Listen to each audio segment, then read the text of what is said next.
శ్రీ గురుభ్యో నమ. RN astrology టీవీకి స్వాగతం. విదేశీయానాన్ని జాతకంలో ఎలా తెలుసుకోవాలో ఈ వీడియోలో ఇప్పుడు వివరించడం జరుగుతుంది. స్కిప్ చేయకుండా చివరి వరకు వీక్షించండి. ఎటువంటి కాంబినేషన్స్ వల్ల జాతకుడు విదేశాలకు వెళ్తాడో ఇప్పుడు మనం పూర్తిగా తెలుసుకుందాం.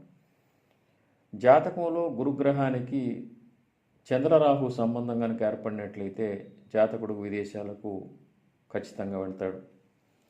గురువు రాహు చంద్రుల మధ్య ఉన్నట్లయితే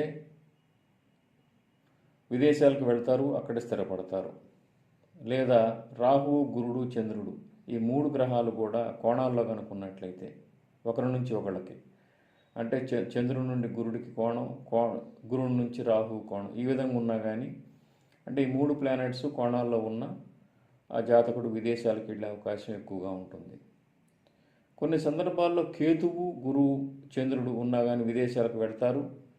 కేతు సంబంధం వల్ల విదేశాలకు వెళ్ళటం జరుగుతుంది, అక్కడ వారు స్థిరపడలేరు. కేవలం రాహు సంబంధం గురుగ్రహానికి ఉంటేనే అక్కడ స్థిరపడతారు. కేతు, గురుడు, చంద్రుడు ఉండటం వల్ల కొంతకాలం విదేశాల్లో గడిపి తిరిగి స్వదేశానికి వచ్చే అవకాశం ఎక్కువగా ఉంటుంది.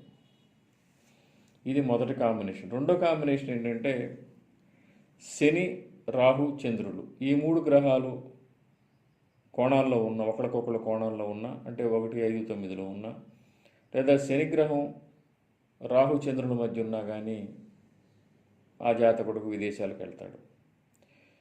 ఇక రాహు కాకుండా కేతు, శని, చంద్రయోగాలు కనుక ఉన్నట్లయితే కొంతకాలం విదేశాల్లో ఉండి స్వదేశానికి తిరిగి రావటం జరుగుతుంది.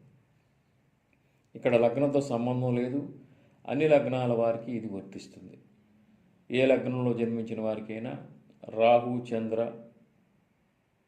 గురుడు, లేదా రాహు, చంద్ర, శని ఈ కాంబినేషన్స్ ఉంటే ఖచ్చితంగా విదేశాలకు వెళ్తారు, స్థిరపడతారు.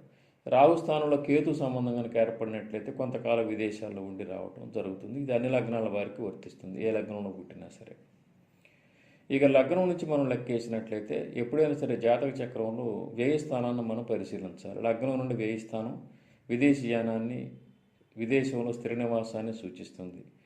9వ స్థానం జాతకంలో తీర్థయాత్రలను తెలియజేస్తుంది. 3వ స్థానం దగ్గర ప్రాంతాలకు ప్రయాణాలను తెలియజేస్తుంది. ఇప్పుడు జాతకంలో లగ్న వ్యయాధిపతులు పరివర్తన యోగానికి చెందినట్లయితే, అంటే ఒకళ్ళ రాశిలో ఒకళ్ళు ఉన్నట్లయితే ఆ జాతకుడు విదేశాలకు వెళ్తారు, స్థిరపడతారు. పరివర్తన యోగం అంటే ఇప్పుడు పూర్తిగా వివరించడం జరుగుతుంది, జాగ్రత్తగా వినండి. ఒకరి రాశుల్లో ఒకళ్ళు ఉండటం. ఇప్పుడు లగ్నం మేష లగ్నం అయింది అనుకుందాం. లగ్నం మేష లగ్నం అవుతుంది, దానికి వ్యయాధిపతి ఎవరవుతున్నాడు? మీనరాశి, గురుడు అవుతాడు.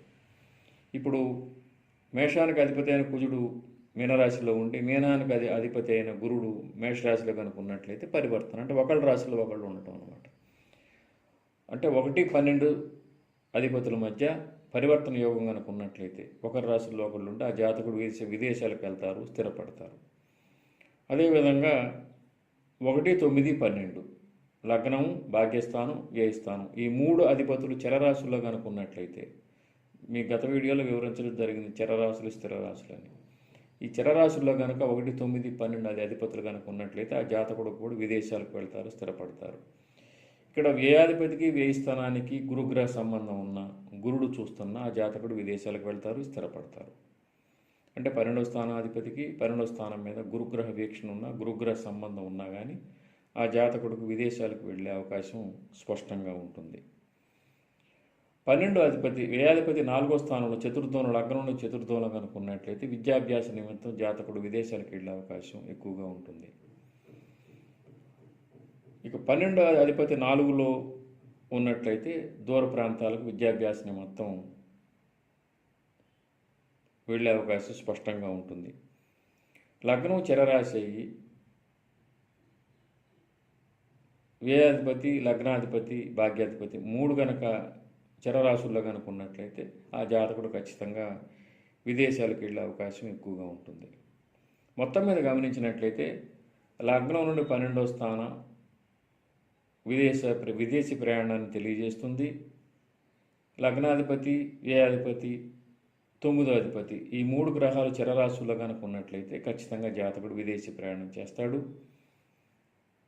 12వ అధిపతికి 12వ స్థానానికి గురుగ్రహ సంబంధం ఉంటే జాతకుడు విదేశీ జాతకుడు విదేశాలకు ప్రయాణం చేస్తాడు.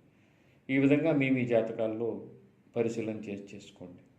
శ్రీ దత్త శరణం మమ. శ్రీ ఉమామహేశ్వర కృపా సిద్ధిరస్తు. స్వస్తి.